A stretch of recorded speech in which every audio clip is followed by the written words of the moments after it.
আসসালামু আলাইকুম, আশা করি সব ভালো আছেন। আমি আল্লাহর রহমতে ভালো আছি, আলহামদুলিল্লাহ। তো আজকে সকালে ভিডিও করতে পারি না, একটু মনটা ভালো না, শরীরটা ভালো লাগতেছে না। তো এইখান থেকে এখন রওনা দিলাম হাসপাতাল থেকে। 1টা বাজে বেরিয়েছে, আর রাস্তায় অনেক যানজট। আর যানজট থাকলে কিছু করার নাই। তো এখন বাসায় যাওয়া খাওয়া দাওয়া করবো।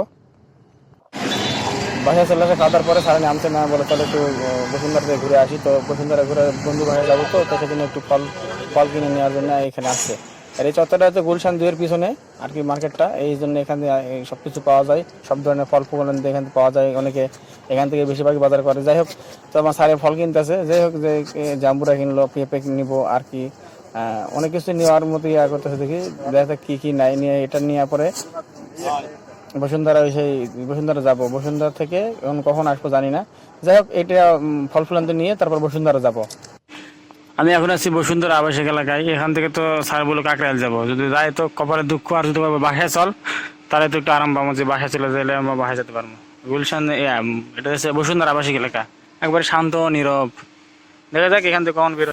সকাল নাই বিকেল নাই, আমি ট্রেনের রেলগেট দিয়ে যখনই যাবো তখন এই ট্রেন আসা লাগবেই। মানে আমি গেলে ট্রেন আসবেই। ট্রেন আমার হলো 70 একটা। ওখান থেকে এই যে ভোজ রেস্টুরেন্টের এই জায়গায় আসছে, এই জায়গায় এক ম্যাডামের সঙ্গে দেখা করবো আর কি। উনিও উকিল, এরপরে হইতেছে জজ স্যারের বাসায় যাবে। কাকাইল থেকে রওনা দিতে দিতে অনেক রাত হয়ে গেছিল, আর ভিডিও করতে পারি নাই। যাই হোক, যে যেখান থেকে আর আমার ভিডিও দেখতেছেন, ভিডিওতে লাইক কমেন্ট শেয়ার সাবস্ক্রাইব অবশ্যই করবেন। আসসালামু আলাইকুম, আল্লাহ হাফেজ।